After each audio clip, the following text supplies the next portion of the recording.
สงขะย่านยังตั้มเนาะเหมือนแน่เขากระจนเหมือนแน่700,000แน่เนาะนำ6เขียงไปทำแต่เขาพอเขาข้างในก็ง่ายๆฮะตัวที่ในตัวนั้นนะ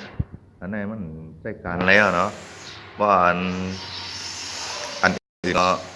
ต่างอันก็มันก็เต็มมีแห้งนำก็คือว่าไปเลยฮะลงมาเอานำหยอดจ้อง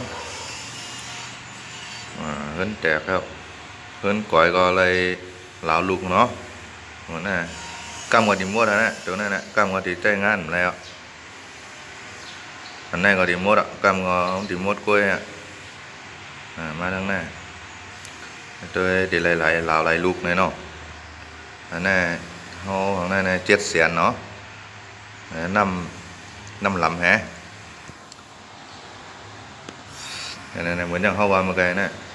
ใจกันแล้วนะตัวนี้ก็แต้มแล้วนั่นก้นเขาหรือทั้งในง่ายๆฮะตัวเหมือนอย่างเขาลาดเมื่อกี้เนาะ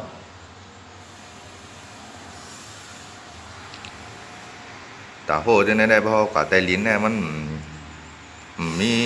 มันของรองหังนั่นเลยนะเพราะกว่าไตลิ้นเขาเลยทุบตาโหกว่าลงพอเขาเอากว่าอันทุบตาโหอันก้นต่างเมี้ยวกว่าเนี่ยมันก็เต็มเลยนำเป็นไง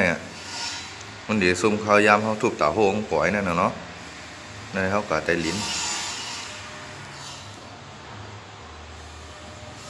เห็ดตายหมดนะเลยลา2 ลูกเนาะเงินก็หมดน้ำหลำก็หมดนี่ฮะเลยอยู่700,000นำเลย600,000เนาะน้ำลำเลย6เพียงปลายเลยปลาหางแน่วันก็19